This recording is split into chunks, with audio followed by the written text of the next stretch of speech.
ఒక ఎమ్మెల్యేని తీసుకొని ఇంకో పార్టీలో చేర్చుకోవాలి అంటే యాంటీ డిఫెక్షన్ లా అనేది లా ఆఫ్ ద ల్యాండ్. ఆ లా ఆఫ్ ద ల్యాండ్ని మేము చెప్పట్లా, సుప్రీంకోర్టు 3 జడ్జ్ బెంచ్ చెప్పింది, 5 జడ్జిల బెంచ్ కూడా చెప్పింది. వాళ్ళు మేము అనేది ఏంటంటే ఆయారాం గయారాం నుండి పోచారం దాకా వచ్చింది కథ. మరి ఇంకా తెలంగాణ ప్రజలు తేల్చాలి ఇప్పుడు. ఎందుకంటే మీరు చేయలేదా అని అడిగారు కృష్ణారావు గారు.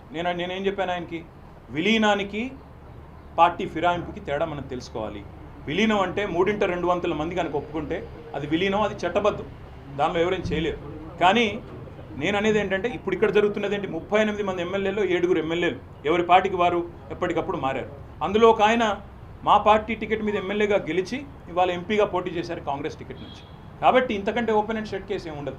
తెలంగాణ ముఖ్యమంత్రి గారి మనసులో ఏమున్నా, రాహుల్ గాంధీ గారు ఎన్ని ఆశీర్వాదాలు ఇచ్చినా వాస్తవం ఏంటంటే ఇది చట్టసమ్మతం కాదు, చట్టబద్ధం కాదు, రాజ్యాంగబద్ధం అంతకంటే కాదు. కాబట్టి మేము ఢిల్లీలోనే కొట్లాడతాం.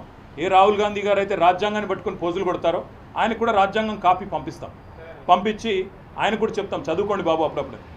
నిన్న మొన్న చూస్తున్నాం కొంతమంది మాటలు. బీఆర్ఎస్ వాళ్ళు అంటున్నారు, అయ్యో ఇంత అన్యాయం ఉంటుందా, మేమేం ఇంటలేదు ఈ ప్రభుత్వం అని. 10 ఏళ్ళు మా కార్యకర్తల్ని కొట్టి చంపి కేసులు పెట్టి జైళ్ళలో పెట్టినప్పుడు కేసీఆర్ ఎక్కడ పోయింది రాజనీతి, ఎక్కడ పోయింది ప్రజాస్వామ్యం ఆనాడు?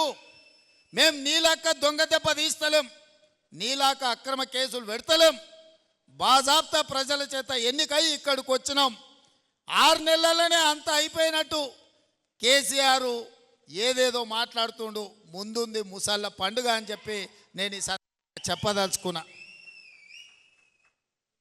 ఇవాళ ఆ ఎమ్మెల్యే పోయిండను, ఈ ఎమ్మెల్సీ మారిండను కేసీఆర్ సన్నాయి నొక్కులు నొక్కుతున్నాడు. మరి ఇన్నాళ్ళు ఎక్కడ పోయినావు నాయన? మా ఎమ్మెల్యేలను గుంజుకున్నప్పుడు మా కార్యకర్తలు కష్టపడి గెలిపించి అసెంబ్లీకి పంపిస్తే అక్కడి నుంచి అక్కడనే గద్దలాక దండకపోయినప్పుడు ఈ దుఃఖం కనిపించలేదా? ఇవాళ ఎందుకు వచ్చింది? ఎన్నికైన నెల తిరగక ముందే ఈ ప్రభుత్వాన్ని పడగొడతాం, ఈ ప్రభుత్వం పడిపోద్ది అని చెప్పి బీజేపీ వాళ్ళు బీఆర్ఎస్ వాళ్ళు ఒక్కటై కుమ్ముక్కై మన ప్రభుత్వాన్ని పడగొట్టాలని చూసిరు.